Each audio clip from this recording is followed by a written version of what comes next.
Dirty Moderates, on the morning of October 27th, 2018, a gunman walked into the Tree of Life synagogue, which is in Pittsburgh, and murdered 11 people who were just there to pray in what is the deadliest anti-Semitic attack in this country's history. Well, after a long number of weeks of jury selection and opening statements, all of that, et cetera, testimony began on May the 28th, a couple weeks ago, in the federal trial on this case of the man who's been accused of carrying out this bloody, horrific massacre. Prosecutors in the case are seeking the death penalty. I never shy away from my opinions. I believe in the death penalty for heinous crimes like this. We do know the man did it. Anybody that goes in and murders people with any weapon in cold blood should not live, in my opinion. I don't think they should rot in prison. And I do believe in limitations on the death penalty when DNA is unclear or there have been disparities in sentencing, et cetera, et cetera. But absolutely, prosecutors seeing the death penalty. Okay, so the next phase of the trial is going to take place in two different ways. All right, the first is going to be about the suspect's guilt. And then if guilt is established, the second will be about the penalty for that crime. The facts are clearly not disputed, right? It's probably going to be months long on this, but the defendant is named, the gunman is a 50-year-old man named Robert Bowers. And the question is, should he or should he not be executed? His lawyers have offered to resolve the case with a guilty plea on all the counts, in exchange for life in prison without any possibility of release or parole. This offer has been rejected by federal prosecutors. Now, this trial is of particular interest, both not only because it's horrific, of course, but it relates to anti-Semitism. I'm Jewish, but it's a hate crime. It involves the death penalty. It involves guns. And at that intersection are things that all matter to me and should matter to you and have sort of been foundational to our political conversations. The nature of hate, the role of guns, the explosion in anti-Semitism, all this has been very foundational and sadly more than relevant in the last 6 or 7 years, certainly the last 3 years of our politics, which are corrosive and polarized and often hateful. Trials for mass shooters are relatively rare because usually the killer's been killed. The man, for example, who shot up people in Aurora, Colorado back in 2012, he was not killed. He was sentenced to life in prison after a 10-week trial. You may remember the white supremacists who killed those 9 black worshipers in Charleston, including the pastor, Clement DePickney. That killer was named Dylan Roof, and he was convicted and sentenced to death back in 2015. And then, of course, the former student who shot up Parkland, the awful Parkland shooting, which also was in 2018, by the way. This was October, Tree of Life, and Parkland was February 2018, Valentine's Day. He pled guilty but faced a sentencing trial last year, but the jury voted to keep him in prison for life. Tough stuff. All right. First off, let's just honor the victims. Let's talk about them. The Tree of Life, or what's called the La Simcha Synagogue, it's in a neighborhood with a rich Jewish history in Pittsburgh. It has 3 separate congregations, all of which were in the building, in different parts of the building on that day. Tree of Life was founded about 150 years ago. There's a smaller congregation called the New Light Congregation, and they're both part of what's called conservative Judaism. So there's Reform, Conservative, and Orthodox. The third congregation in this Tree of Life, under the Tree of Life umbrella, or La Simcha Synagogue umbrella, is Dor Hadash, or Dor Hadash. It's a more liberal branch, kind of Reconstructionist. But anyway, members of all 3 congregations, the reason I'm telling you this is they were members from all 3 were killed. These were the victims and their ages. Joyce Fienberg was 75. Richard Gottfried was 65. Rose Mallinger was 97. Daniel Stein was 71. Melvin Wax was 87. Irving Younger was 69. Jerry Rabinowitz was 66. Married couple, Bernice and Sylvan Simon. Bernice was 84. Sylvan was 87. And two brothers, Cecil and David Rosenthal, were murdered as well. Cecil was 59. David Rosenthal was 54. 6 people were also wounded. That included four cops. Obviously, this shook the world. It created an awareness and an outpouring of love and support in the Pittsburgh community and elsewhere globally. A nonprofit was created to lobby for gun laws by some of the members of Dor Hadash. That was the third branch I mentioned. It was the more liberal wing. The Tree of Life building itself has been empty for years since the massacre, but it's being redesigned by an architect, and it's soon going to become home of a new organization dedicated to eradicating the scourge of anti-Semitism. So, who is the accused gunman? Richard Bowers is from Pittsburgh suburb. He was raised by his mother. It was estranged from his father, who was charged with raping a woman in the same neighborhood where this shooting would happen, and who killed himself before the trial, actually. Yeah. He was a delivery driver for a bakery in high school. He was also a long-haul trucker. He worked in electronics. He worked on the website of a conservative talk radio show. He also was pretty quiet type, neighbors said, those who knew him. Online, however, he was like many people who hide behind their computer, cowardly, but also a big talker, big shot, a virulent right-wing online visitor. He literally reposted and talked to white supremacists all the time. He had a number of posts that had been unearthed that were xenophobic, showing real hatred about immigrants and, of course, Jews. In several posts before the actual shooting, he turned his ire on an organization called HIAS. It's an organization that helps resettle refugees here in the country. And Dor Hadash had been one of the hundreds of many hundreds of Jewish congregations that celebrated a national refugee Shabbat a week before the killing. And, you know, temples have led a long history of helping resettle people who were fleeing poverty and persecution and hate, you know, being Jews. That's part of the Talmudic idea, right? Kind of etched in the DNA is look out for your fellow man, and especially the oppressed and the dispossessed and the sick and the poor and things like that. Bowers, right before the killing, posted, HIAS likes to bring invaders in that kill our people. I can't sit by and watch my people get slaughtered. Screw your optics. I'm going in, quote unquote.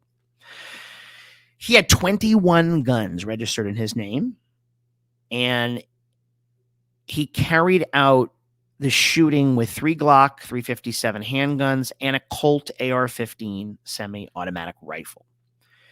He was injured during a shootout with the police that finally stopped the attack. He has been charged with 63 crimes, including 11 counts of hate crimes that resulting in death, and 11 counts of obstruction of the free exercise of religious beliefs resulting in death.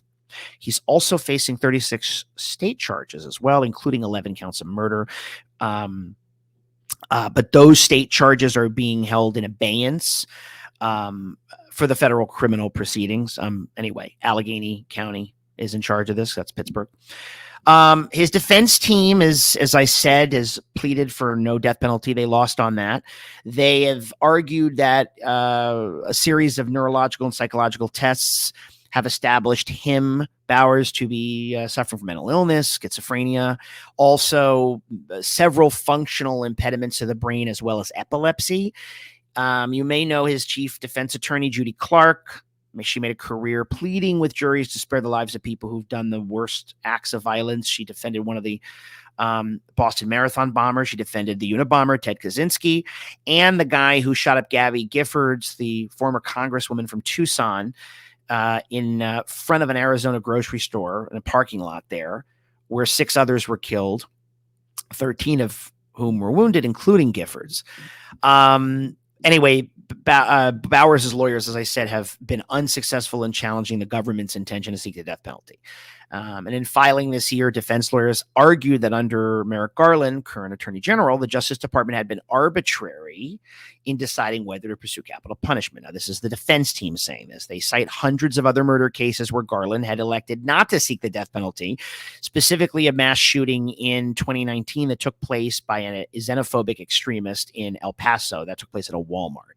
Anyway, the government has rebutted these arguments, insisting that there are factors in this case, such as Bowers' open hatred and dedication to killing Jews and his decision to do this at a temple, that quote unquote make the death penalty specifically warranted here, according to the prosecutors. Now, what have the congregation's members said about the death penalty? This is always interesting when people are facing the worst tragedies in their lives and how they process that, because how can you not feel hate and rage and hopelessness? Wide array of opinions, though, among the three different congregations and their members, including some who survived and family members. The rabbi of New Light, the New Light congregation, several members of Dor Hadasha publicly urged the government actually not to pursue the death penalty. They've said this in numerous speeches and in letters. They've cited their religious and ethical principles. They've been, I guess, true to their belief that the death penalty shouldn't exist. And that also a prolonged trial could potentially further traumatize people more than they already are. The president of Dor Hadash specifically wrote to Merrick Garland and said that this could really, quote unquote, impede the healing process for some of our members, end quote. Federal prosecutors, on their hand, have expressed their intentions to play 911 calls, 911 calls, from the terrified congregants on that day that were actually in real time describing what they were seeing. Federal prosecutors have also said that they intend to show graphic autopsy photographs at the trial. Now, I have to tell you, you have to do this. I can't imagine being someone who had to live with the grief of losing somebody like this, but how else can we say the damage that the hate and the guns and the violence have caused and how that's ripped people's lives apart? I think sometimes we aren't gruesome enough when we talk about these mass tragedies. Awful to think about, but oftentimes we can't even, when an AR-15 is used in a school shooting, we can't even identify the kids because they've been blown to pieces. Yeah. A handgun could kill you or greatly injure you, but a AR-15, the doctors will tell you, will just completely pulverize your spleen or your heart. It's sorry to be graphic, but it's important that we say these things because that's what we are fighting. And the real pain of it, I think, has to be shown. One of the reasons I want to cover this trial here and discuss it and bring daylight to it. Now, there were family members of 9 of the 11 victims that did write a letter to the Pittsburgh Jewish Chronicle last year that accepted a plea from Bowers and avoided a trial and the possibility of his execution. They said actually would let him have the easy way out.